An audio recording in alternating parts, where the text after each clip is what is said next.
Okay, and there should be something, you can just click OK on that. Is the screen big enough for everyone? You can diminish the size of the people on the right by simply pulling them over if you need more room, okay?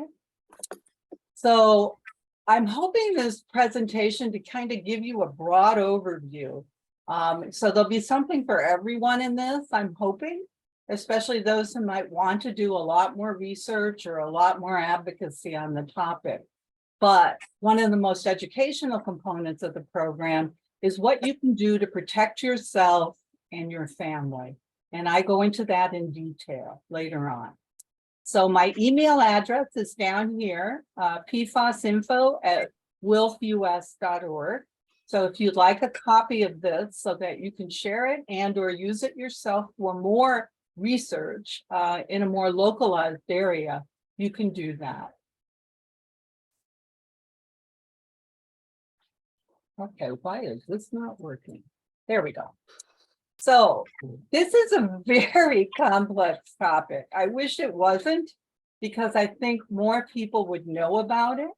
But PFAS, better known as per and polyfluoroalkyl substances, which is why you can tell we never use the longer name. We just say PFAS, or forever chemicals, are a group of 12,000 man-made toxic chemicals used in a variety of products. They really actually started with the Manhattan Project, believe it or not. And we've known about the dangers of PFAS for a very, very long time. When I started this work 3 years ago, we were talking about maybe 4,000 forms of PFAS. Lately, the last number I heard is 14,000 forms of PFAS. What's happening is they just keep substituting different molecules or taking one out of the chemical formulation so that it's a kind of whack the mole thing. You have all these forms, industries using quite a number of them, and we know very little about most of them, obviously, the vast majority, and a lot about just a couple. So why are they so bad? Well, first of all, they're bioaccumulative in our bodies, in fish, in animals. They're persistent. They don't break down, and they travel through air, water, soil, dust, and food. They are toxic in even the smallest quantities, and I'll talk about that in a little bit. So the two types of PFAS, PFOA and PFOS, have actually been phased out of production in the US, but they're not out of our environment. And these two types have been replaced by other forms of PFAS that also cause really severe threats to us. Even their emissions, okay, when they're created, when they're made in factories, actually contribute greatly to climate change. And you'll hear all the time, you'll hear, oh, there's a new remediation method, or they found something that will get rid of it. What needs to be kept in mind is that most of these remediation methods are not tested yet. They need to be, they're not scalable to the level that we need them to be to get PFAS out of the environment. In other words, how do you run all of Lake Michigan through, some sort of remediation method? So they're not scalable. And I think it's important to note that, to not buy into the hype. There are also lots of tricks done with PFAS, and I'll talk about that in a few minutes. So what are some of the things that PFAS causes? Well, it's really quite shocking that it's been linked to so many diseases and illnesses. Various forms of cancer, for example, kidney and testicular cancer. We know the most about testicular cancer from firefighters. And recently, the International Association of Firefighters has come out against the turnout gear that they wear, which contains PFAS. They actually have a lawsuit, and they're trying to get rid of the PFAS in their firefighting gear, because they also were dealing with it for years and years and years, as firefighting foam, what you know as AFFF. So aqueous firefighting foam, which contains PFAS. And we'll talk more about that later. We'll also learn that brain cancer among athletes who play on AstroTurf, and even kids who are playing on AstroTurf, is something that we need to be watching for.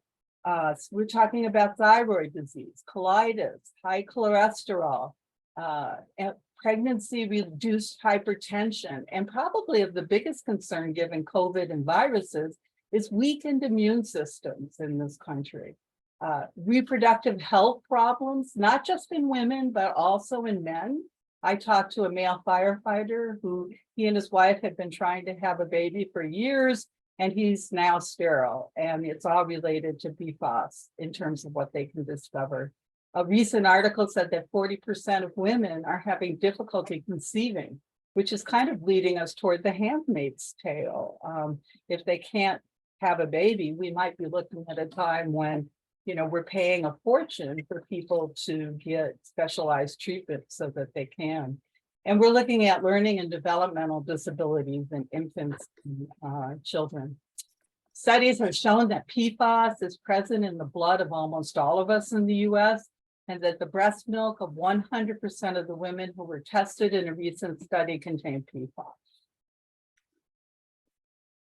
So where do PFAS come from? Well, industry creates the chemical, and then a lot of it will go to military bases, airports, firefighting foam, although we're trying to move away from that now. And the other amounts now go to consumer products, and it's shocking the number of consumer products that actually contain PFAS. So humans are exposed to PFAS not only through the consumer products that they use, and I would add food here too, but also through the environment, because when we get rid of those consumer products, they go to landfills and dumps and other places, and they end up in our wastewater treatment plants, and then they're leaching out into our environment. So right now, rainwater, even in places that have nothing or have very little PFAS, is coming down in rain, PFAS, for people who don't have a public water system that might actually purify out some of it. The maps that you see on the left here are from the Environmental Working Group, and I'm going to show you those maps and explain a little bit about how those work and how they can be used for research. So let me stop here and see if there's any quick questions before I go on. So how long again have these been used? Is it like 30, 40 years, more than that? Way more than that. Way. I mean, they hardly biodegrade. We're talking. No. How long have we been using them? Like, is it? Oh, we've been using them since about 1950, 70 years.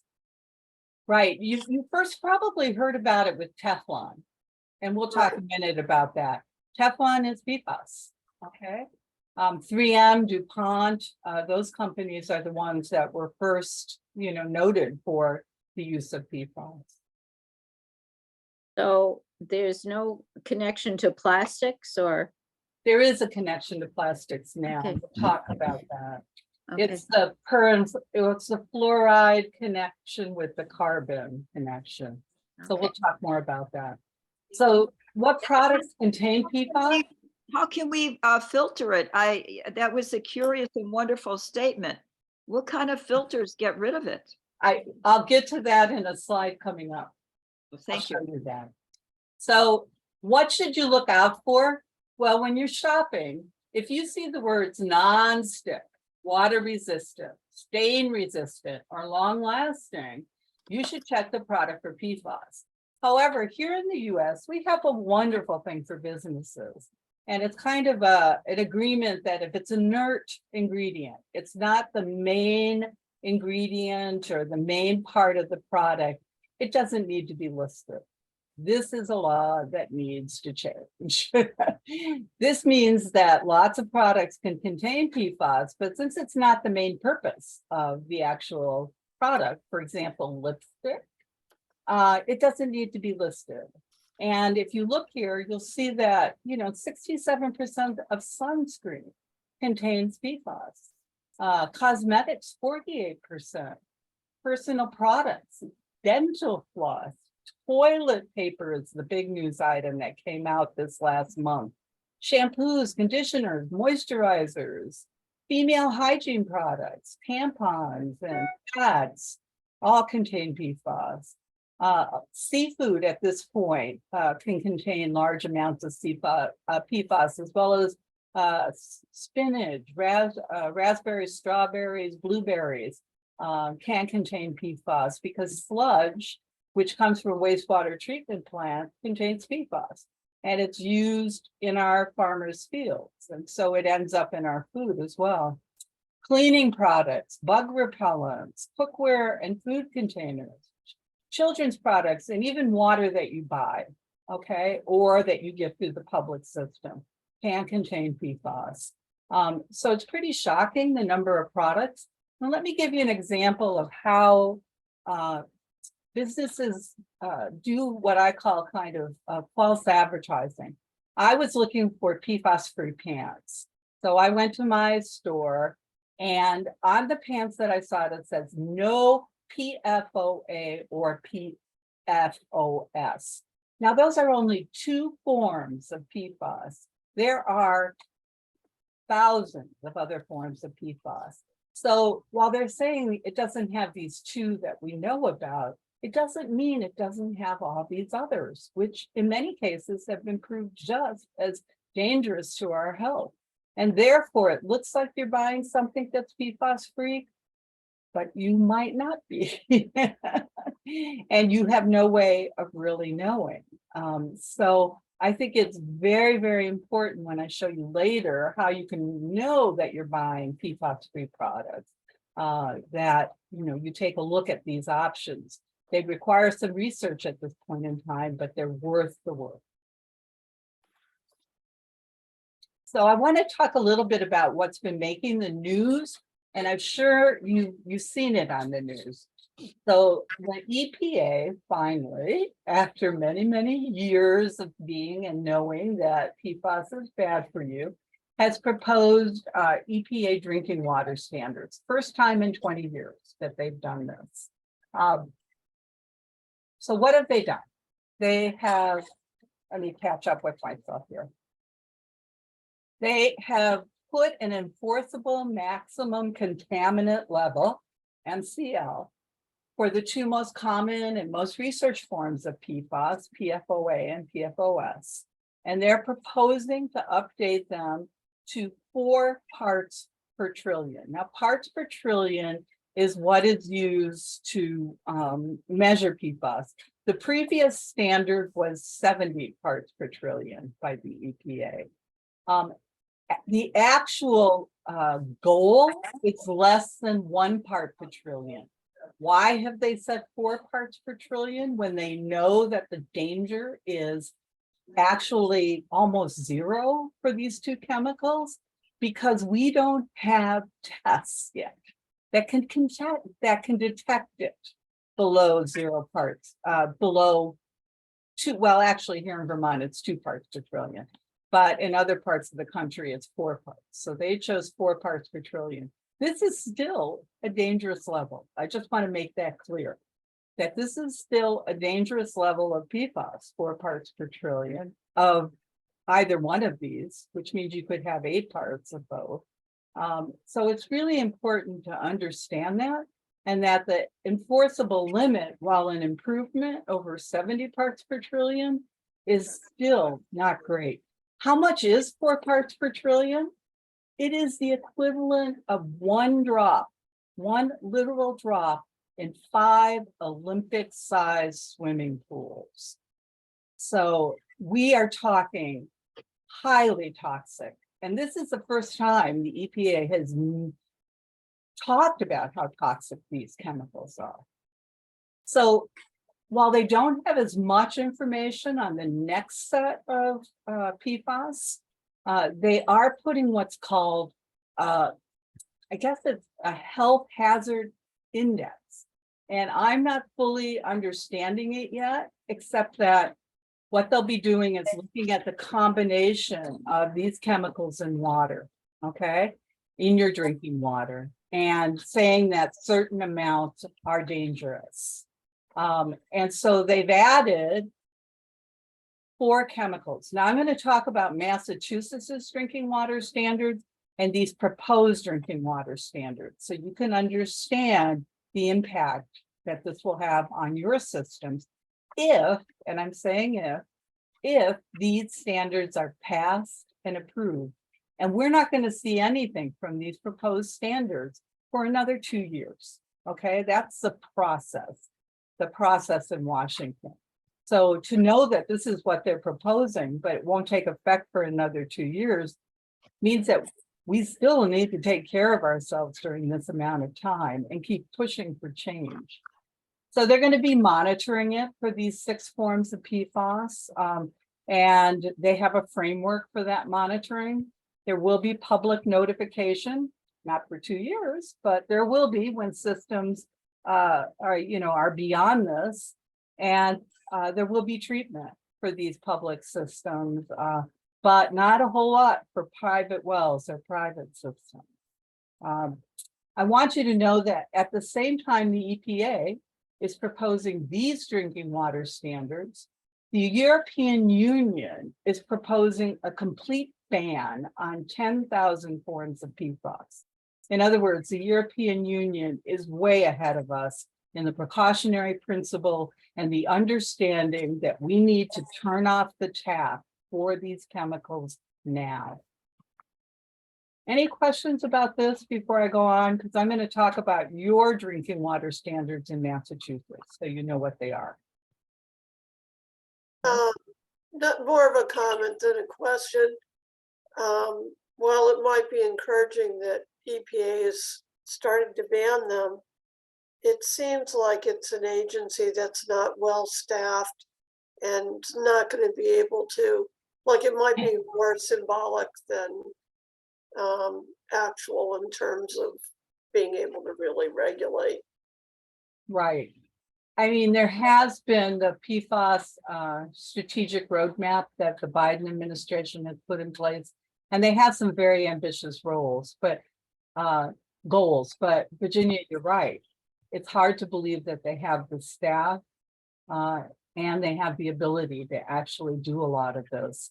I'm going to tell you about a hearing coming up for your group here in Massachusetts from the EPA that you can attend. I think the shame is if you actually attend it, you're going to hear a lot of lobbyists, more lobbyists than people. And these are chemical lobbyists who don't want these laws passed. Do you have a list of people, I'm talking about legislators with power, and congressional legislators who are on our side of this PFAS? Are there any champions that we can really hook in with and thank them and encourage them and support them? Yes, there are. And I'll talk a little bit more about that later, the national and the state laws, because I'm going to tell you how to find out what they're trying to pass in your state that will help your folks, and also what's being looked at the national level. Great. So in Massachusetts, this is your drinking water standards, and you're ahead of most states. So you should pat yourself on the back. It's still, and Vermont is ahead, but it's not good enough. So the PFAS drinking water standard is 20 parts per trillion, and that's PPT, of 6 specific PFAS. So they're listed here. The ones you would expect: PFOS, PFOA, and then they've added PFHXS, PFNA, PFHPA, and PFDA. So these are complex and they're hard to find when you just look at your regular water quality standards tests. So what I want to do here is just take one zip code that I've already researched, and this link is live, and show you this particular resource for looking at a water source in Cambridge, Massachusetts. So I'm entering the zip code, and we're going to go there. Oh, come on. That hasn't happened before. Maybe I did something wrong.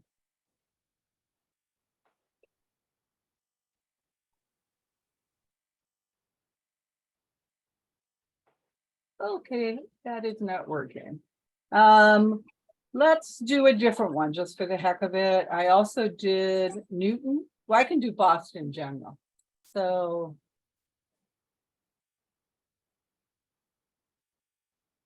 here you can view the Boston Water and Sewer Commission.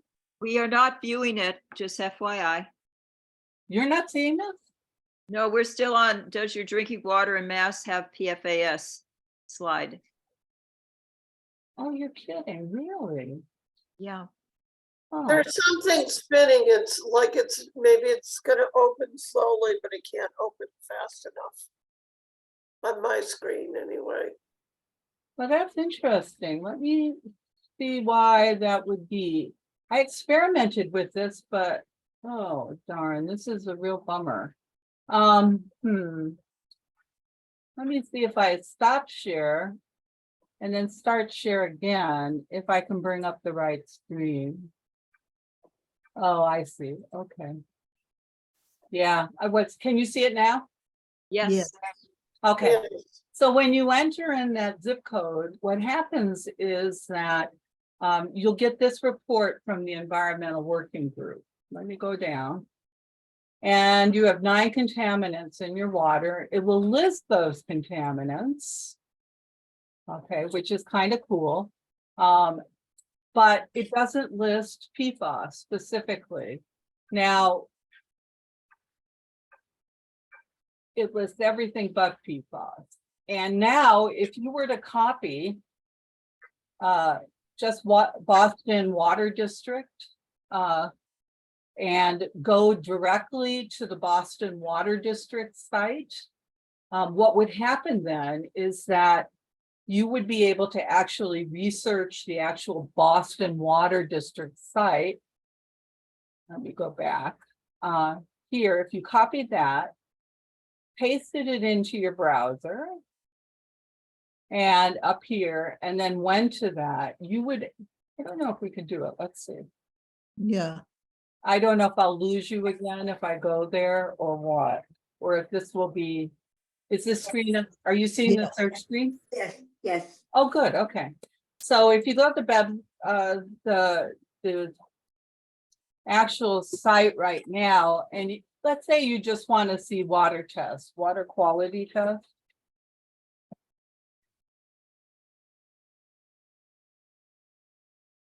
Every city does regular water quality tests. And usually by just searching the site a little bit, you should be able to find the actual water quality test. I'm not doing great right now, but the idea is that when you pull up the water quality test, and I'm going to pull some up for you later, you can actually see what forms of PFAS are in your water, even if it doesn't show it in the TAP score test. Is that clear? I'm sorry, I couldn't pull up. What is the tap for test? This is the one where I just showed you how on the page. Let me go back. I'm gonna stop the share and reshare a different way. I did see PFAS in one of the links that you could tap. on Right. that. Here's your tap water source. No, So this will tell you other contaminants in your water, but it's not good at telling you PFAS. And I just wanted you to know that, because this is a great source for checking out other contaminants and poisons in your water. But there are better ways to actually find out what forms of PFAS in your water.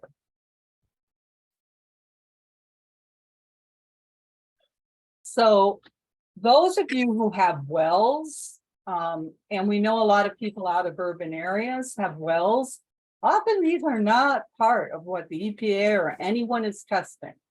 So, and these are often marginalized, sometimes marginalized or lower income communities. And I think it's really important. We're starting to look at that here in Vermont, how to help individuals test their own water. Certified labs here for PFAS testing, and you can click on that link and go to the actual certified labs that are approved. Cost anywhere from $350 to $500. A lot of people just can't afford that. It's just too much money to test your well. However, CycloPure, not recommending them per se, but we've been using them here in Vermont. Tests are only $79, and they include the mailing to and from the lab. They also sell water pitchers that take PFAS out of the water. Their mission is more what I call a public service mission than make a lot of money mission. So CycloPure is a company that we've been happy with in our work, because getting any funding to do testing is not easy. So this is the link to CycloPure, where you can order tests or whatever. So it's a good thing to know. Now, remediation. Eileen, you asked about remediation. At this point in time, no form of remediation is scalable to the level that we need to do the entire environment, the air, the water, the soil. But we have forms of remediation that can take care of your home or can do a wastewater treatment plant, which is why many urban areas and states that have PFAS regulations are getting PFAS to some degree out of public drinking water systems.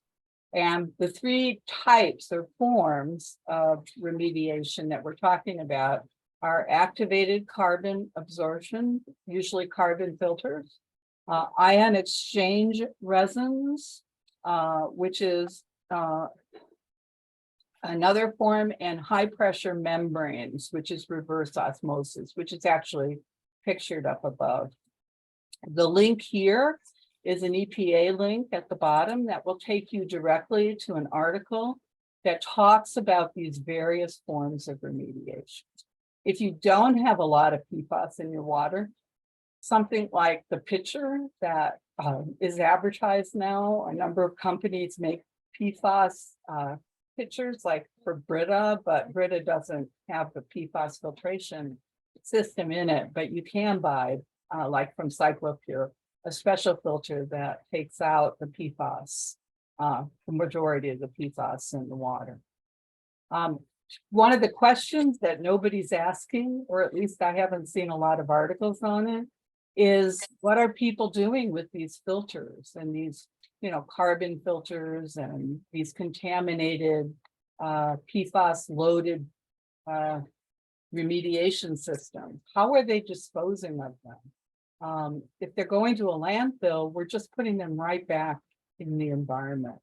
And so I still have lots of concerns about remediation because I haven't seen a lot of plans about what do we do with these filters when they're used and done.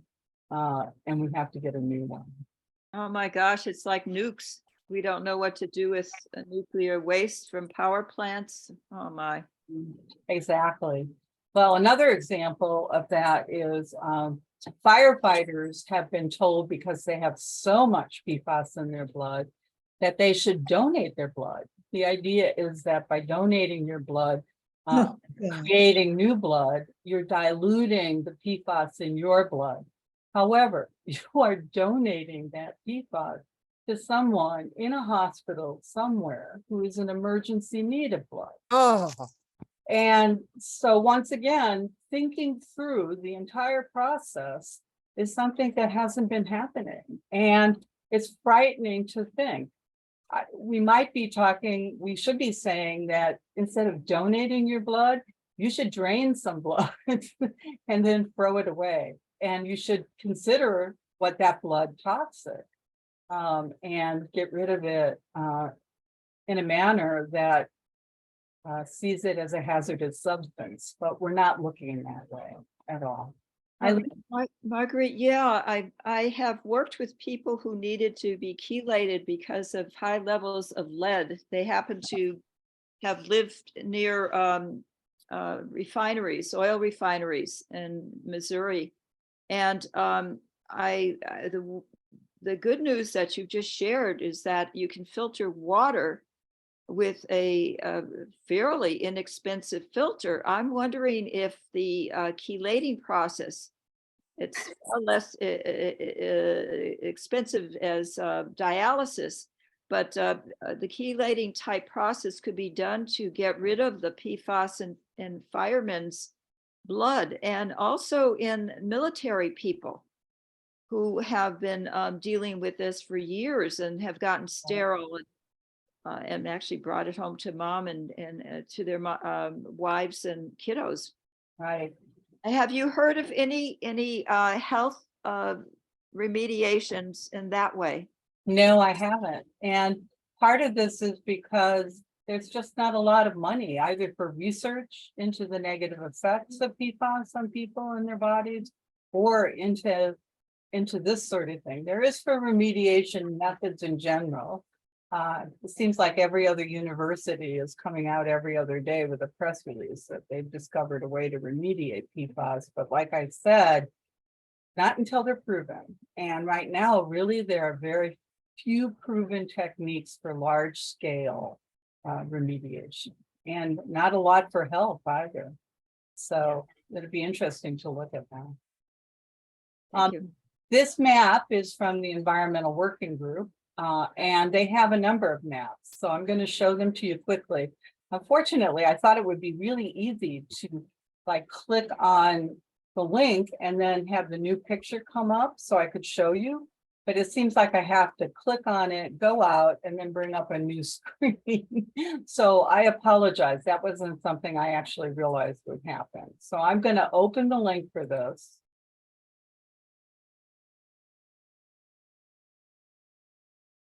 And I'm going to stop sharing for a minute. And then I'm going to start sharing again so I can find the right screen. So right now, hopefully you're seeing the live website for PFAS contamination. And over here in the corner, I don't know if you can see it, you can zoom in and move the map till you get to Massachusetts. You can see that you guys have lots of issues. Why so much more than Connecticut? Some of these maps depend on how much research was done in that particular area. Keep in mind that the research is evolving. In fact, in a map I'm going to show you in a minute, you'll see that we have millions of suspected sites for PFAS contamination, but almost no documentation. And a lot of that has to do with the laws of a particular state, whether they're required to report anything or not. But the suspected PFAS contamination is there. So if you look at the chart on the right, you have drinking water in light blue, which is, well, let me move that, above the proposed limit. And then in dark blue, it's below the proposed limit, military sites, and then other known sites. So in Boston, I want to go, if I can find now, Cambridge again. If you bring your pointer to one of the dots, here you see the Cambridge system comes up on the left. Okay, and it's showing you what forms of PFAS are there in Cambridge. If you then go to the tap water system, it'll give you more information. But notice that there are many more forms of PFAS here in Cambridge that are actually highlighted. I want to go here to, I think this is the Joint Base Cape Cod. This should shock you. If you look down here, the total of just PFOS and PFOA in 2018 was 1,100 parts per trillion. That was what was in the groundwater, okay, from firefighting foam. But notice that you have other forms of PFAS. You have all these other forms up above it, FPS, FPH. So the contamination at that particular base is very, very high. Do you Hyannis- think that's largely, do you think that's largely because of the military base? It's because of the firefighting foam. Yeah. More firefighting on the Cape than anywhere else in, Oh, no, I'm just focusing on Boston and Cape Cod. You have a lot in Westover. Frankly, most of the Superfund sites in the United States are military bases. Mhm. Wow. Because, and also fire departments often have very high levels because fire departments for a number of years, keep in mind, you know, it's only been in the last 3 years that people have even started talking about PFAS in any level. So we know that they were using PFAS in drills, okay? You know, these monthly drills like here in Winooski, where I live in Vermont, the F-35s fly over 5 days a week, okay? These are just practices. Well, the fire departments and the Air National Guard and the Navy all did these kinds of practices.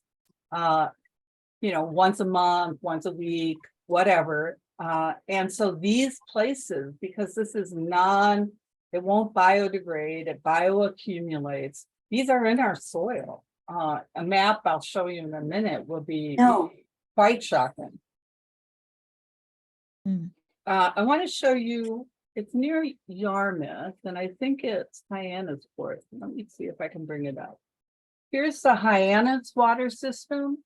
Total PFAS from 2013 to 2020 was 855 parts per trillion. So Hyannis has quite a problem with PFAS right there. And you can explore other parts of the state. You can zoom in and you can click on these places, you know, and find out a lot more. However, these maps really are only showing you drinking water and military sites and other unknown sites. And there aren't any other unknown sites that I can see here. But these are evolving maps. So they're going to change as we learn more, okay, about PFAS. So I'm going to go out of this. Are you seeing? Okay, and I got to go back to share screen.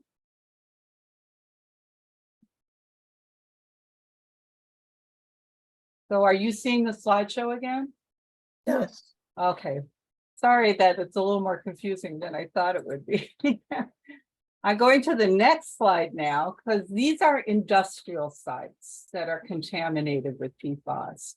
Once again, I'm not going to click on this link for a few reasons, but this particular map on the Environmental Working Group doesn't contain data. These are all suspected sites with PFAS contamination. And it is really, really scary. This includes industries, airports, fire departments, landfills, and wastewater treatment plants. So when you click on one of these, it will tell you to go to something called the ECHO EPA database, okay?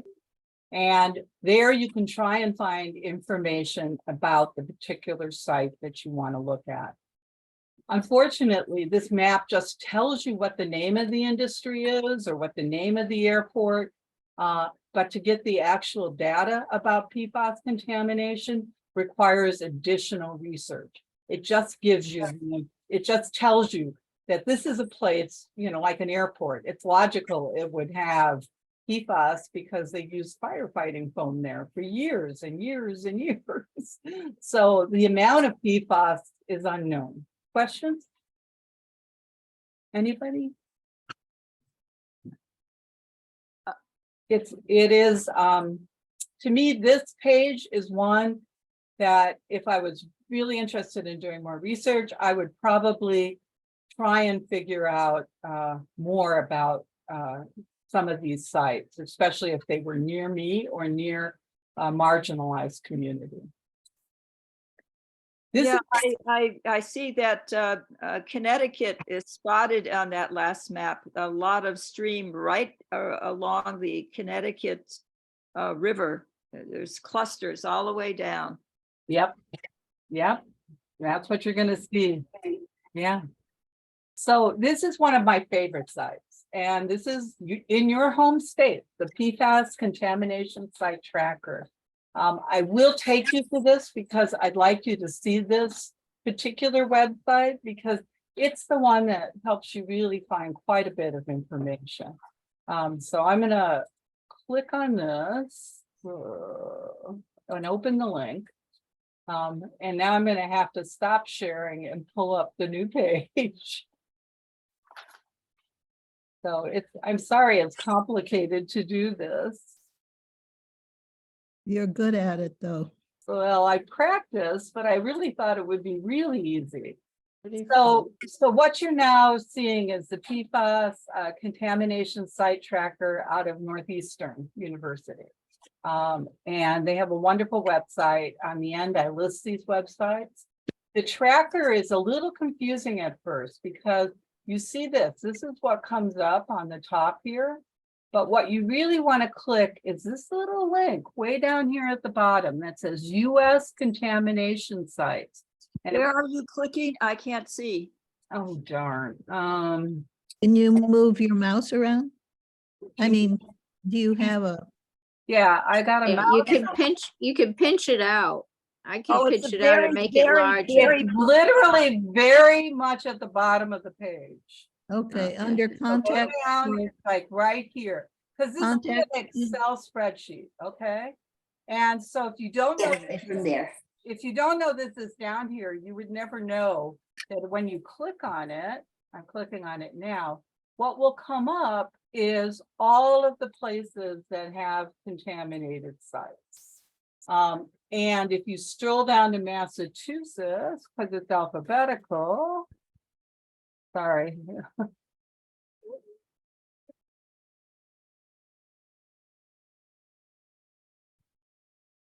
Okay. So when you get here, what you start seeing, and I really love this site, is, for example, you'll see 54 Richardson Road. Well, you won't necessarily know where that is, but it's an unknown site where groundwater is contaminated at 952 parts per trillion. And it's a well that contains PFAS. So these are slowly being added in to this research tool. And if you go across, there are links to how you can get more information about these sites. So I just want to show you one. I'm going to show you Joint Base Cape Cod, just because we've been talking about military bases, and military does a better job than most. So if we go down here to Joint Base Cape Cod, it'll tell you that this is the Otis Air National Guard base, and it's a military base, that they have contamination of the groundwater, that the last sample date was 2017. And that at that time, of two forms of PFAS, there were 130,000 parts per trillion in the groundwater. Okay, That's a lot of drops. that's a lot of drops. You're so right. And then if you go across further, okay, you can click on these links, which I'm not going to do. I was going to do it, but it's too hard to keep going back and forth. And it will give you federal, or like, for example, here, the link to PFAS testing for that site here. It'll link to the suspected source. This is actually an article about the contamination at the joint base, Cape Cod. This is an actual government report, federal, state, local things. So you can get a lot more about the contamination and exactly where it is. I live in Winooski, which is next to the Burlington International Airport, which contains the Vermont Air National Guard. And we have PFAS contamination that comes down from the airport into the Winooski River. So in other words, like I said, PFAS travel, and it travels rapidly through water. So sometimes it's important to know what the source of the PFAS, wherever the contamination took place, how close it is to a water source, because people swim in that water, people fish in that water, and all of those lead to further contamination. So this site is one of my favorite. Now, let me tell you a little bit about what is missing for Massachusetts in this site. They have almost nothing in here on industry, wastewater treatment plants, or landfills. And we know for a fact now that landfills leach PFAS. We know that wastewater treatment plants leach and have PFAS. And we know a huge number of industries have PFAS. So if you look down here on the Massachusetts site, there are far more landfills than the few that are listed here. And wastewater treatment, there's like one further down here, and that's it. Mostly what you guys have are the Superfund sites listed, the military and the airport, but not a lot of other sites. And some states, I want to use New Hampshire as an example, have documented a lot more of their sources. So New Hampshire, look at all the landfills and industry that you see right here with New Hampshire. This is missing from Massachusetts. And it might be that, these are university sources that are putting together this research. It might be they haven't gotten around to doing it yet. But the point is to understand that some things are still missing from these research tools that make you realize the extent of the problem is considerably bigger than you think it is, if you just look at this one source for research. So I'm going to stop sharing again and go back to our major screen.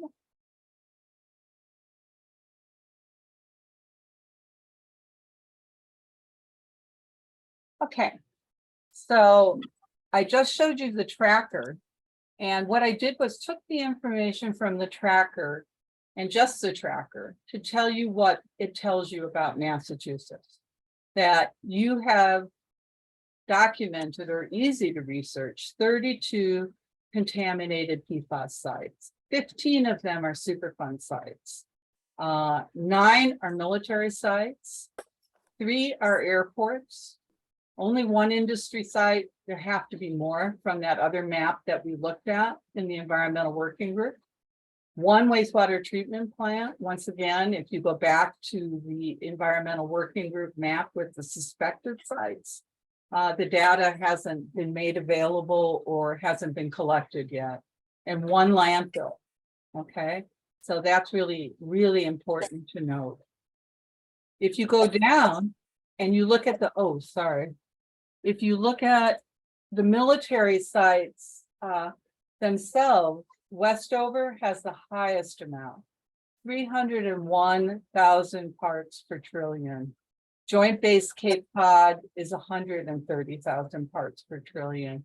And Hansen Air Force Base is 44,300. And once again, these are all just PFOA and PFOS. It's not looking at the other forms of PFAS that we know exist. Questions before I go on? How did you get all this data?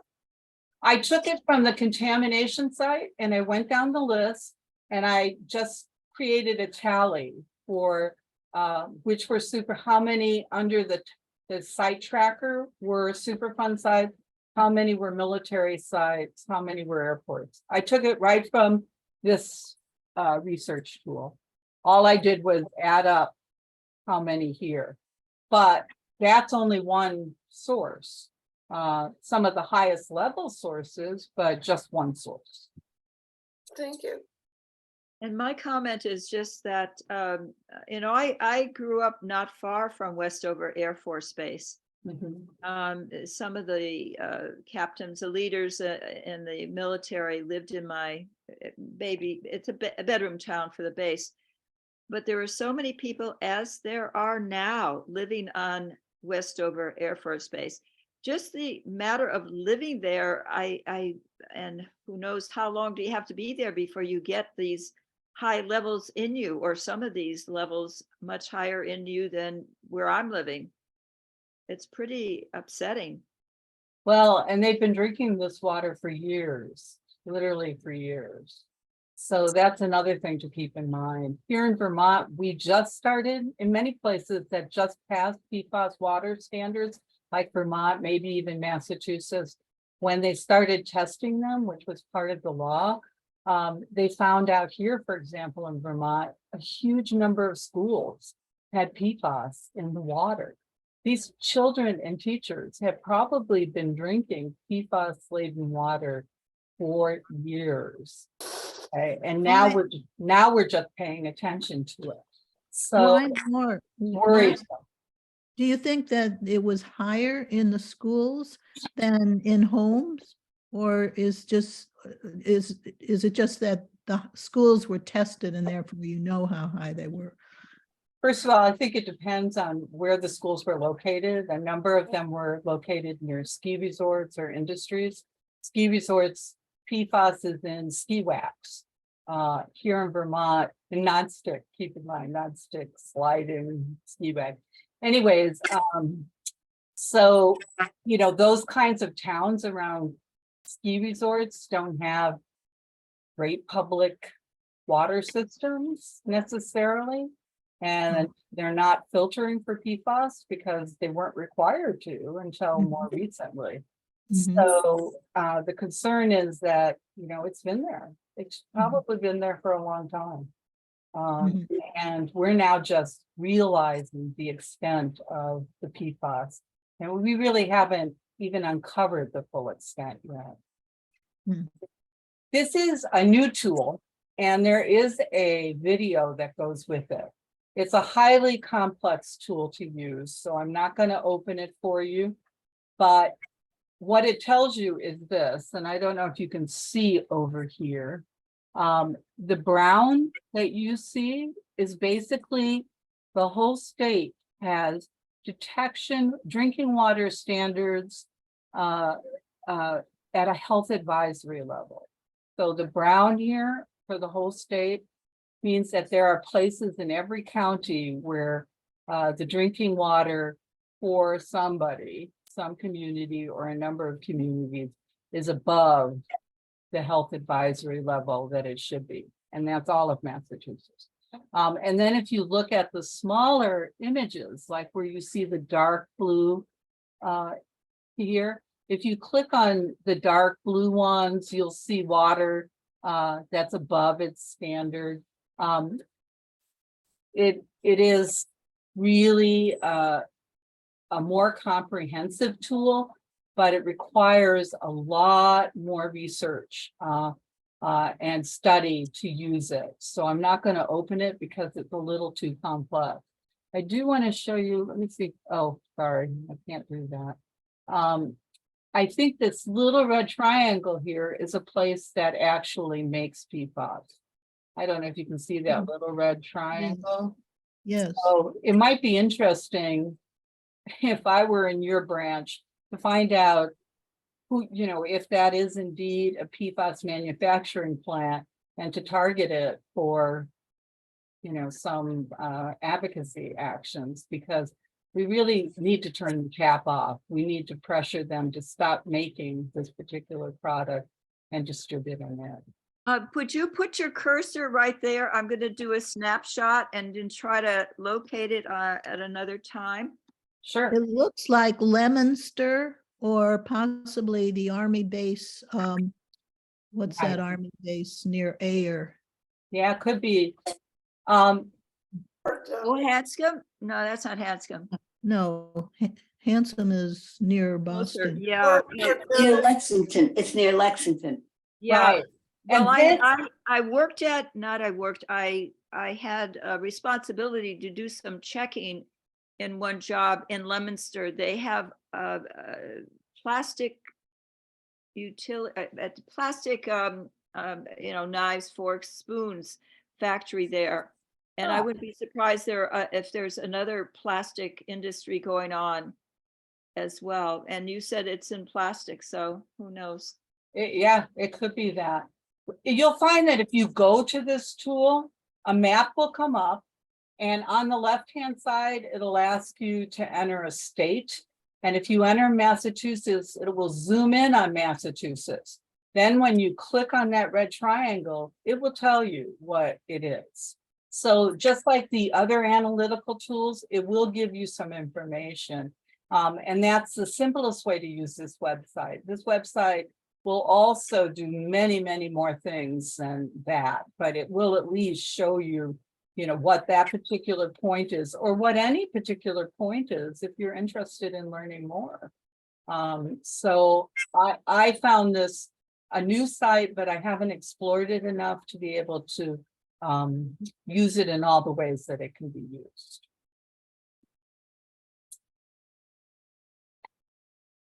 So let's get down to the laws in Massachusetts. I want to show you another website where you can research your laws, ones that are being proposed and are in your legislature right now, and ones that are already adopted policies. So you have been, historically, Massachusetts is a great leader in environmental health. You are an incubator state. If Mike Bald is still online, we can tell you that we looked at a law that you have that hasn't passed, but would basically mandate the study and use of non-pesticides to manage lots of problems, from mosquitoes on to aquatic nuisances. So Massachusetts is really proposing a lot of really good legislation and has some really strong legislators who are pushing for things. One of the reasons is that you have an alarming breast cancer rate in your state. Very, very high, more than any other state in the country. And because of that, there has been a lot of concern with environmental health there. And once again, the link between PFAS and breast cancer is still in the exploratory stages. We know it causes all kinds of cancers. So it's definitely something that could be in the mix. So, Hey, Marguerite. yeah. Is that Mike? Hey, this is Mike. Yeah, this is Mike. I'm sorry, I can't see, so I can't raise my hand. I'm sorry to interrupt. That's fine. You mentioned Massachusetts is pretty progressive and trying to get ahead on some of these issues. One of the big drivers in Mass, the Organic Farming Association chapter really is active. But the other issue is that the Wachusett Reservoir occupies a really big footprint, and they keep a really strict, boundary fence. You cannot do anything that might contaminate the Wachusett and I guess maybe the Quabbin. There's a couple of reservoirs. Mhm. So when they're trying to manage the common reed, the Phragmites plant, they have to paddle around and go around by boat, and they cannot use any chemicals or anything. So as you may mention or have already mentioned, pesticides is just a huge issue. And Massachusetts is kind of forced to deal with it because they have their water supply like right there in the middle of the state. Right. Thanks, Mike. That's good to know. With all your traveling, you know a lot about that. Just pesticides. We think that PFAS is an inert ingredient in many pesticides, but we also know that it has been documented in the containers that hold those pesticides. And so it is of concern to our group here in Vermont because it's just everywhere. They seem to be putting PFAS in everything, and it's scary. If you really One thing. Sorry. Sorry. One last comment, Marguerite, because people are asking, what can they do? Our little group in Vermont has decided we're not going to Mhm. when we challenge the utility companies or the roadside spraying with herbicide or pesticides, we're not questioning whether there's PFAS in these compounds. We're telling the state, we know this is no longer a question. We're not going to wait for 20 years for the proprietary information. You guys know this and you need to stop using it. So I would say to use the same strategy in Massachusetts. Mhm. Yeah, and I'm Thank you. gonna take you to the Safer States site here. Safer States is the research site for legislation on PFAS and other toxic chemicals. So I'm gonna open the link. I'm gonna go out again because it's gonna take me a minute to pull up the right link. Okay.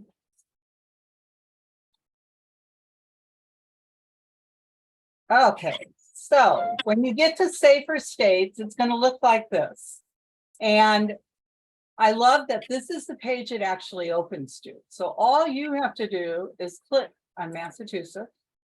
And it tells you, just like I told you on the page that we just came from, that you have 42 current policies that are being considered for legislation. And you have 5 adopted policies. So if we go to Massachusetts now, and we go down, it'll tell you who are partners with Safer States, people that you might want to work with. But also it will give you the bill tracker. These are current bills that are in the works right now. And what is so great about this state is we're going to go to S1356. Tell me if I go past it. Here it is. PFAS. You've got a number of PFAS bills.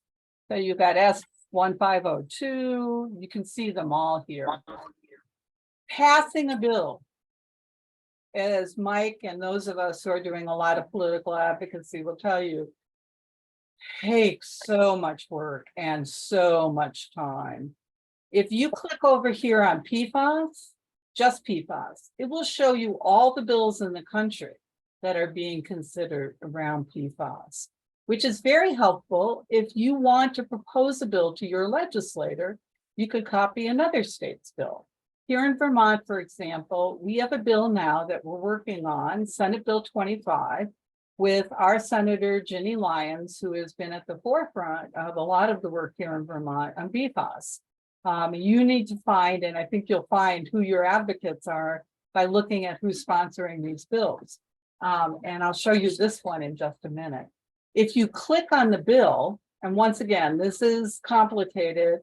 Well, not real complicated. It's complicated for me because it's going to take you to a new site. But I am going to stop sharing and bring up the new site because I think you'll find it super useful. So let me go back out and then share again.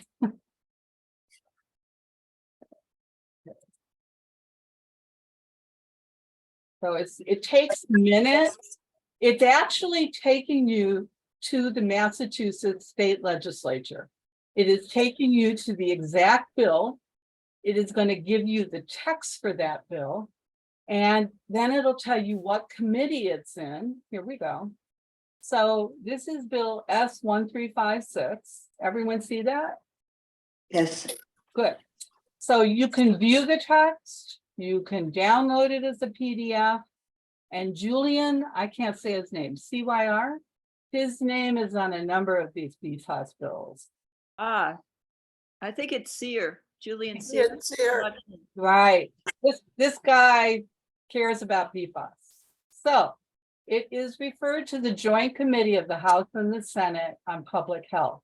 If I click this link, and I'm not going to take you this deep into it because I have to keep stopping and sharing, but what happens is it'll take you to the Committee on Public Health.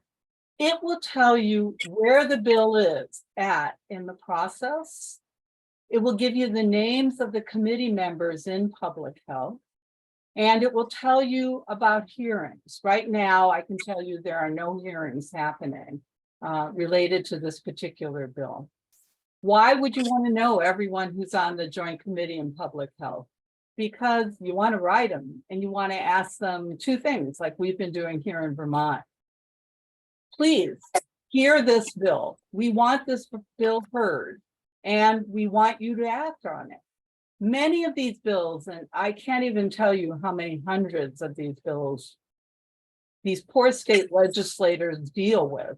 Unless your voice is heard, they won't consider it a priority. And so it will just end up dead by the time of your end of your legislative session. So many of you probably know that. So we've made it easy for a lot of our people to be advocating.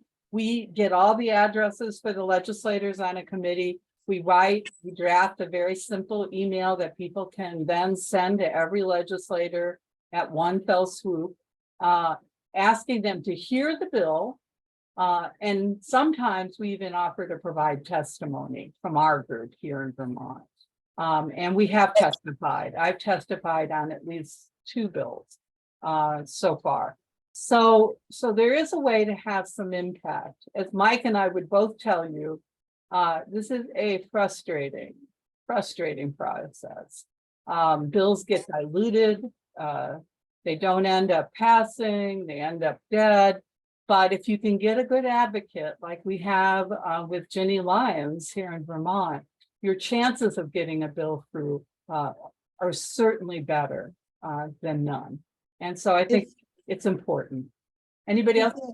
If there are, oh, Go ahead, If- Ginger. if there are so many bills, for example, in Massachusetts, isn't it a huge process just to figure out which one would be best or which 7 would be best? And which of them should be discarded and just. We usually start at, first of all, legislative sessions, I don't know how long the one in Massachusetts is, but here in Vermont, they are short. Their ability to pass any bills in that amount of time is so difficult. So it takes a lot of strategizing. You can get bills introduced, but if it's introduced by someone who doesn't have any power or is new, chances are it won't go anywhere. What we do is first research every bill that has something we're interested in. And then we start narrowing down to the ones that we really want to push and promote. That's what we've done here in Vermont. We helped get Senate Bill 20 passed, which dealt with PFAS in ski wax, PFAS in children's products, and PFAS in rugs and food containers. The new bill, S25, will deal with PFAS in menstrual products, in cosmetics. It will deal with PFAS in AstroTurf and PFAS in clothing and textiles. So this is just a drop in the bucket to what needs to be done, but we are at least having some impact. And S25 right now is one we're focusing on. There was another one with pesticides we had hoped to focus on, but it went the wayside of a study, which often is a way to kill an issue. Just make it a study and then nothing ever really happens. Yeah. So part of our biggest mission has been public education. If we can get people to not be frightened of PFAS and to understand how they can learn more about it. If we spend a lot of time writing letters to the editor, commentaries for newspapers, testing water in our area, and then writing press releases about the amount of PFAS we find in it. And I'll talk about other advocacy that we do that it's more at the local level. And as you talk about that, when you get to it, could you please tell us to what extent you can share examples of your letters to the editor so that we can basically just copy them and put in Massachusetts information? Sure, I'd be happy to do that. Thanks. So I'm going back out so I can go back to the major slideshow. Okay, so this is Safer States, and if you're interested in legislation, that is the place to go.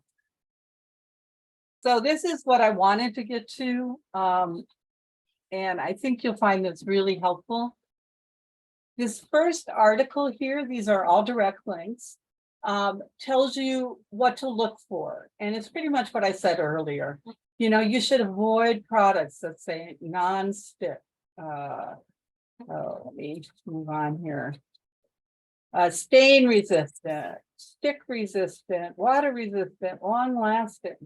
You should avoid those products. That doesn't help you with inert ingredients, but it helps you at least reduce your risks there. But here are some of what I consider the best resources, and I'm not going to open them all. These are all links, and for every one of these, I'd have to change, you know, I'd have to stop and start, stop and start. I just thought I could pull them up and they would be right there, but they're not. So PFAS-free products at pfascentral.org is a wonderful site. A lot of these products, you know, they don't have enough products yet, but they're working on it. So you can find, you know, cleaning products, textiles. You know, I'm looking for a new winter coat that doesn't have PFAS in it. Canada is my best bet to find that coat, like Black Diamond. So this will at least give you places where you can find products that don't have PFAS in them. And why should you care? Because when you get rid of that product, it's going to go to a landfill. And there it's going to turn into leachate, and you're adding PFAS to the environment. The next one is the Environmental Working Group. And they have a website called Without Intentionally Added PFAS. Now, there's a whole issue of intentionally added and ends up in there accidentally. I don't know how that happens, but at least this site will give you those products. And they have a number of consumer booklets that you can get for free that tell you other products that are PFAS free. And here's your Massachusetts great research site, Silent Spring. They have a smartphone app, and I don't own a phone because of my hearing loss. So Silent Spring has an app on it where you can be in the grocery store and look up products. I haven't been able to use it myself, but you know, it's a great place to look. And there are also all these home guides. These are the ones I talked about from the Environmental Working Group. Office Depot has just added greener office. There is green building supplies. Once again, these aren't necessarily all without PFAS, but you're getting at least a little closer. Staples has an Eco ID, because a lot of paper goods contain PFAS, believe it or not. And Amazon, you can shop PFAS free. So sometimes it's just a matter of, you know, putting in, like if you go to the Amazon site, if you use it to shop, putting PFAS free toilet paper, whatever. Ginger? Question, for example, Amazon, if they say shop PFAS free, what are they guaranteeing? I mean, I don't trust Amazon as a company. I don't use them, but I'm just, you know, everybody else I know does. And so if they say PFAS free, does it mean maybe only 20 parts per trillion, or, you know, which is what our local water supply is, or does it mean 0? Well, once again, it depends on the product. And I tried, for example, recently to see if I could find PFAS-free toilet paper, because it turns out toilet paper, where we use it on our most personal body parts, contains PFAS and is the biggest contributor to PFAS at wastewater treatment plants and in sludge. So finding PFAS-free toilet paper, I did search Amazon, but it still meant going to whoever the product that was listed and double checking. So, you know, once again, this is not simple. The US has not made any of this simple. The European Union is much better at this than we are at this point in time. But at least these are some sources. I think if I could only use a few, I'd use the first three. and try and see if I could meet my needs that way. In terms of what I was buying. I mean, the other things we can do is try and use a lot less plastic in the store, not use the plastic bags that they give you for the fruit and vegetables, bring your own cloth bags, or not use bags at all. So any ways that we can use less of the products out there, the better, especially like we've at least kind of mandated that you can't use PFAS cardboard boxes for pizza here in Vermont. But, you know, that's still an issue in a lot of places that, you know, popcorn bags contain PFAS when you pop it in your microwave. You know, these are common things that people buy and use all the time and don't think about it. Better to make your own popcorn and skip the easy route. And it really raises the question of consumerism. You know, all of these are solutions to make our lives easier. Well, we're poisoning our grandchildren and our grandchildren's generations. And we need to forget about everything being easy and scrub that damn pan until it's clean. Instead of looking for something that's totally non-stick. It's convenient, but it's not good for us or future generations. You know, you're making me think about all of the prepared frozen foods that you just pop in the microwave. I still occasionally buy, you know, like a lasagna or something, a vegetarian type. But I'm probably adding to the my PFAS level too. Well, yeah, especially a lot of those products that, you know, we put in the microwave. I don't know what it does when we heat it up. I worry about the chemical interactions with the food when we heat that up. Yeah, I mean, they're all things to be worried about and certainly diminish the ease of our lives, but maybe we can't be looking for these simple solutions anymore. We Yeah. have to realize that, you know, we have the time, let's do it, you know, to protect the environment. I know Ellen, it's hard. has her hand up. Ellen, welcome. Oh, I'm Hi. sorry. Did you have your hand up? My hand's up on the screen. Yes, can you see it? Oh, no, I'm so sorry. Now I do. I had my camera over it. Go ahead, Ellen. My question is very simple. Can we get the slideshow? Can you give us the link to the slideshow? Yes, I'm going Okay. to ask you to send me an email because I want to get it directly to people and to tell me whether you'd rather have, if you can bring up a PowerPoint on your screen, you can just go directly to these links. If you don't have PowerPoint on your computer, then I can send you a PDF, but you'd have to copy it and then paste it into your browser. Is that clear? Yeah, Okay. yeah. So you're saying that I don't need to do the, I do have a PowerPoint. And so to get you a PowerPoint, I'll send you a PowerPoint. You can just open it and click on these. okay, all right. So I will send you an email from. Perfect. And just tell me whether you have PowerPoint on your computer. I'll know whether to send you a PDF or the PowerPoint presentation. Okay? Yeah. And maybe before you end, Marguerite, just put your email in a chat. I'm going to have it on the last page that we get to. And then Oh, we'll okay. do some more talking. We're almost there. I'm going to tell you what actions that you can take. Okay? First of all, you took the first action today. You're educating yourself about PFAS and where you can learn more about it. If you are able to set up a Google alert on your computer, you can set one up for PFAS. You can set one up for PFAS in Massachusetts. I have a number of Google alerts on my computer, and every day I get more and new information about PFAS, which keeps me up to date.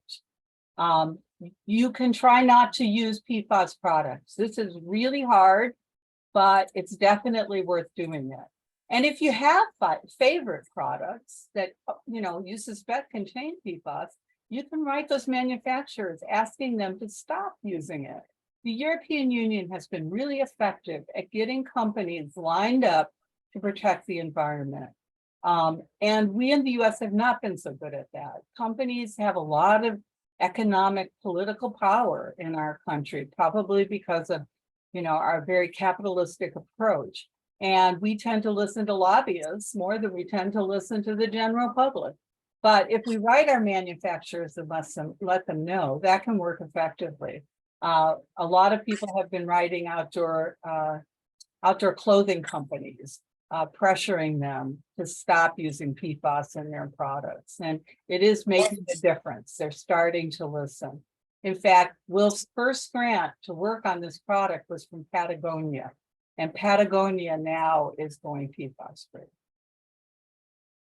You can ask this is harder than I thought it would be because I've been working in my community to do this.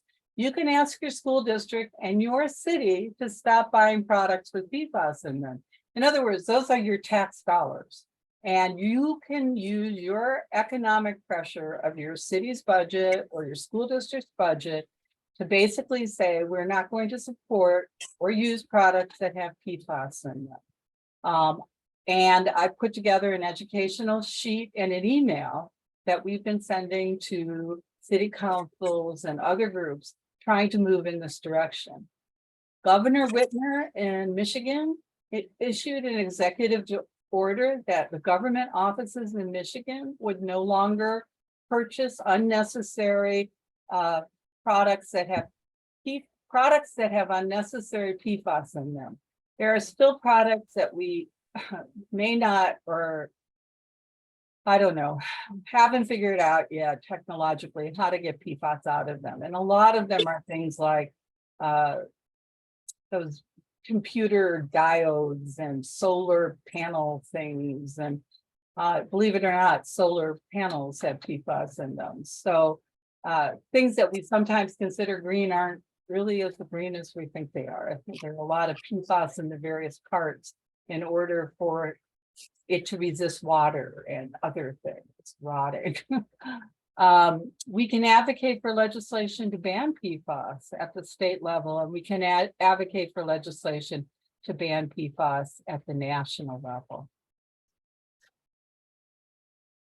You have on April 11th, the EPA is holding a community engagement session, and you can register for it online, right down here where I'm pointing. It's from 6 to 8 p.m. My state, Vermont, is part of your state area. We're all in Region 1. And you can attend, you can submit comments, you can speak. The EPA will be explaining its regulations, but then there'll be a lot of testimony and a lot of comments made. You will find, like I said earlier, that a lot of these comments are being made by the chemical industry because they have full-time paid lobbyists. You'll also find that they're being made by a lot of people who are worried that this is going to cost them a lot of money. We need to point out maybe that the money should be, our government dollars should be being spent differently, that this is the sort of thing we should be spending our government monies on people and planet. The more people who speak up and say something, I think the better chance we have that they don't dilute these proposed regulations, that they don't start making a million exceptions to these regulations. And we want to make sure that they're as strong as they can possibly be, even though compared to the European Union, they're literally just a drop in the bucket of the PFAS problem. I mean, banning or limiting 6 forms of PFAS when you have 14,000 is not enough yet. Let me just say it that way, far from enough yet. And I'm happy to send, as part of this, you can get this information in the slides when I send them to you. And this is the last slide. These are just some of the resources we looked at today.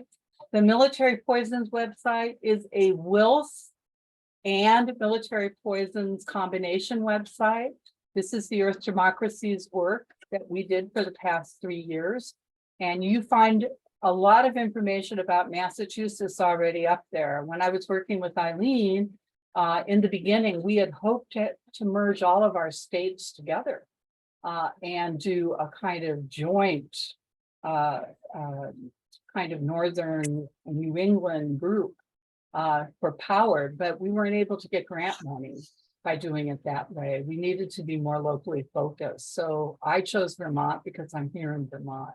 But I think we have lots of models that can be used by other states to get something like this up and going. Here's the environmental working group, the PFAS project that has the site tracker, Safer States that has the legislation, and PFAS Central that has a lot of information about PFAS, but also has the PFAS-free products site. And my email is down here, pfasinfo@wolfus.org. So I can just open Thank it up for you. questions and discussion. I'm going to close out of the screen now, if that's okay with folks. And A gentleman named Atticus is on the line, and he wanted to talk a little bit about Florida and what's happening there. Florida's got a lot of problems. So Atticus, go away. So he says, yeah. Take it Yeah. away. Okay, so yeah, I'm so happy that you did this like whole presentation on PFAS, and I think that's like so important. Like Florida, like especially has the many PFAS issues, and specifically like with the military, we're like fighting. Funny enough that the event that you're actually showing on April 11th, like 6 to 8, I think it was, we Right. actually have a similar one, like and discussion on PFAS, and it's going to be April 11th. I put in the chat from 2 to 3, and you can just email me if you want to like attend it. It's going to be about shutting down a Navy base that we have in like the West Palm Beach area, and how, you know, again, all these, you know, it's so toxic just to the local residents, you know. So not only is it bad, like militarily, you know, continually like spending all this money on wars, but like it's also killing the people in these areas. You know, you're having higher rates of cancer. So I think it's just, I wanted to kind of spread that, like Florida, like I don't know if like you all know about like Camp Lejeune, and so just like different situations there, that it's so bad how it's connected with the military too. So yeah, I'd be happy if like any of you came, or you know, just visited. I'll send the Zoom link if you email me. So yeah. That's great. And if you'd like a presentation geared towards Florida, you know, we could do the same thing for Florida that we did today for Massachusetts and Rhode Island. If you can get it, and Cape Cod, if you can get a group together, you know, that's part of our goal, is to keep educating folks about this topic and how they can get involved. Oh, thank you. And thank you for joining us, Atticus. Yeah. And I hope you're not feeling overwhelmed. I hope, you know, that at the end of this presentation, I mean, I know it is overwhelming to show all the research sites and to share all the information, but having it all in one place, from my experience, is helpful, because when we put the military poisons website together, I had to go to all these different places to be able to get the information, you know, that was comprehensive, you know, legislation, and where are these industrial sites, where are these military sites, where are these landfills, you know, what are the water standards? It is complex, but there's still so much, I think, that we learn very quickly when they're all in one place and can actually do the research in a more simple way. You can just say, go here, and then go here, and then go here. You did a really great job, I thought, with your presentation. Excellent. Yeah. Thank you. I really had hoped that I wouldn't have to keep stopping and starting. I thought I could just click on the link because I made them all live, and that what would come up would be what I was seeing, but that's not the case. So You might have been, we made it work. We made it work. You might have, in that case, might have been going too fast for us to write down what you were saying or quoting. And, So and I have a question for Atticus, if you're still on. Could you put your email address in the chat? Because I have a couple of contacts in Florida. I'd like yes, maybe to give them. it's there, Ginger. Okay, thanks. Yeah, I put it there. I can send it again just so it's like separate, just on itself. But yeah, I'd be happy. Like, I know a lot of like snowbirds and, you know, people, like there's a lot of connections between like the North and the South here in Florida. Yes, there are. I would remind everyone to send me an actual email. I'm not sure, I'm trying to juggle a number of things here. So don't put your email in the chat. If you could send it to me at pfasinfo@wilfus.org, I'd really appreciate it. That would be the easiest way for me to get it. Okay. I can't see anything in the chat. I don't. Yeah, I'm not seeing a lot in the chat myself. Seeing I any. see one from Ellen that says, I have PowerPoint, but that's the only thing I see in the chat. Okay, write it down. It's AFASNAKIS@gmail.com. Oh, What- in other words, his first initial and then his whole last name at You're so gmail.com. smart, of course. Okay. Okay, Ellen, your hand's up. Yes. Okay, I'll lower it now. And besides, PFAS is so ubiquitous in so much of our products and even beyond our products. I'm wondering what people are doing for to the antidote for some of this, meaning supplements and things people are taking to try to fortify their systems, as well as, you know, researching and advocating, of course, is number one, because we're talking future generations, and Wilf's mission is to do this kind of work. Mm-hmm. But I think many, whatever diseases or terrible things we have to work on for ourselves, I think I'm just wondering if there are links for supplements and ways to try to counteract this, and even if it's a small way. That's a good question. I really don't know. I personally take supplements, but with PFAS, it bioaccumulates in living beings. Okay. So that means you keep getting more of it, more you Okay. accidentally consume or get exposed to it. I don't know of any way to eliminate it, except at this point, what we talked about earlier, which is donating blood, which, you know, worries me to begin with. We know it's in breast milk. That's very worrisome because we know it affects infants developmentally and children developmentally. Well, But it's I think probably more research needs to be done. Well, it certainly is an important plug for keeping your body very healthy and staying away from things that deteriorate the body, which is fast foods and all the things we know already. Most of us adults know this. And so we have to work hard at keeping our body strong. Exactly. And a lot of fast food wrappers contain PFAS. It's been within the last, I think, 2 years, you know, that there's been a lot of pressure on those companies to stop using, you know, McDonald's, Burger King, et cetera, to stop using paper and other goods that have PFAS in them because it gets transferred to food. Well, it's a wonderful issue to bring all echelons of the population, all classes and all minorities and nationalities together. As you keep referring to Europe, they've been able to do it based on how ubiquitous it is. So we much appreciated your presentation and your reminders. This is a perfect, like climate change, this is perfect to bring people together.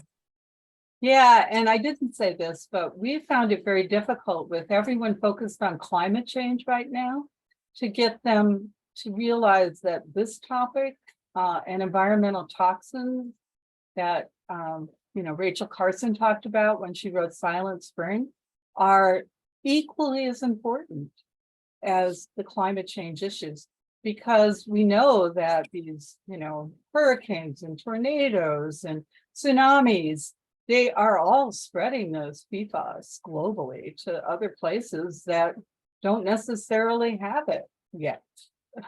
Although I don't think they found a place on the planet yet that doesn't have PFAS, even up in the Arctic.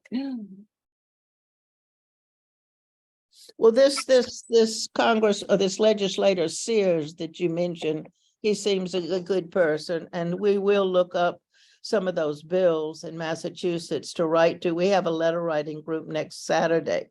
Oh, So good. sure That would be people will- great. That would be wonderful. Yeah, I think all of our states, and Matt, I'm doing a presentation for Des Moines, Iowa, which literally has no water quality standards. I was like totally shocked. So you guys are a little ahead of the game, at least that you have water quality standards, and you have one more form of PFAS regulated that we don't here in Vermont. So we only have 5 forms regulated here. So you guys have 6. You're a little closer to what the EPA is looking at. Except I believe that we should say no detectable PFOA and PFOS, but 4 parts per trillion, that's still a toxic level according to the latest research. Yeah, we'll have to read the several of those bills carefully, so when we write, we can refer to that, and we can refer to the 6 that you're speaking about.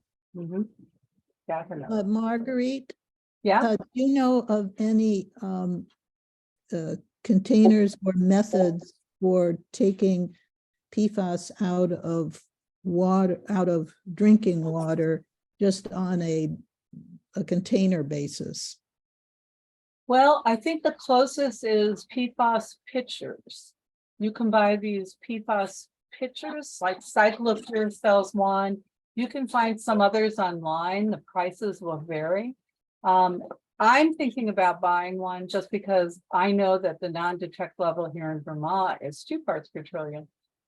So anything below that we could still have, and it still would be considered dangerous. So it's going to be interesting to see, what happens in Vermont with our water quality standards. Chances are states aren't going to do anything until the EPA has made its final action, which is a real shame. We're still waiting for the EPA to declare PFOA and PFOS hazardous substances, which is like ridiculous, because that means that mixing zones for wastewater treatment plants and for other industrial discharge can contain PFAS because it's not a hazardous substance. So they're being released and mixed into our water, because basically our philosophy is still, dilution is the solution to pollution. And unfortunately, dilution of a hazardous substance that bioaccumulates doesn't work. It's kind of an oxymoron. It's ridiculous to think we can keep pouring this stuff into our lakes and rivers and somehow it's diluting. No. This was wonderful. Anything else? I'm just wondering if there's lots of people are buying bottled water now, thinking that's better for them, but they're in plastic bottles. And so I'm just wondering, is there any bottled water company looking to be PFAS free? You need to do your research on bottled water. Some forms of bottled water, I can't remember them all, have astronomically high amounts of PFAS in them. You have to remember that some of these spring waters and things like that, they could be coming from public water systems. The truth is, we just don't really know most of the time where these bottled water companies are taking their water from. The bottled water made by Coca-Cola have some of the highest amounts of PFAS in it. So Consumer Report did a study on bottled water. I don't buy bottled water because of the plastic. So I would rather use my public drinking water system, which right now says we have non-detectable levels of PFAS, but now that the EPA has lowered its standards, I'd rather get a pitcher that would filter for PFAS on top of, I use a Brita filter now, but it doesn't work for PFAS, so I have to buy it. No, and I haven't been able to recycle those Brita filter. If you find out how you can recycle them, let me know. That's a huge issue. I talked Yeah. about that earlier. It's like, we don't think through these issues to the Mm-hmm. end, It's scary. Like, we talk solar like it's gonna solve all of our problems, but solar is gonna rip lithium out of the earth, and all of the solar panels are covered with PFAS things to keep them water resistant. So, and then they're gonna end up in landfills or somewhere. So there are no longer simple solutions. And I started realizing that we have probably reached our capacity on planet Earth of people. That really we should be focusing on limiting the population on the planet. Like here in Vermont, we need more sustainable housing. We need more of this. We can't support that. We just can't. The truth is, we should not be looking to expand our housing and our development. We're taking away green space. We don't have the infrastructure. We're not putting it into our wastewater treatment plants and our water plants to make sure that they really are safe for everyone. So the solutions are not simple. We Which have are- a newcomer. I'd like to give her a chance to say hi and ask any questions. Nancy Wren, it's good to see your name. Are you there? I'm here, but I don't know whether my voice is here. Are you getting it at all? We can hear you. Do you have any questions? Do you want to see the program again and ask to get it from I got Marguerite? very involved in the telephone conversation during the program that you just presented, and I missed it entirely. I'm sorry. Sure, I'd love to see it, but not especially, don't do it especially for me.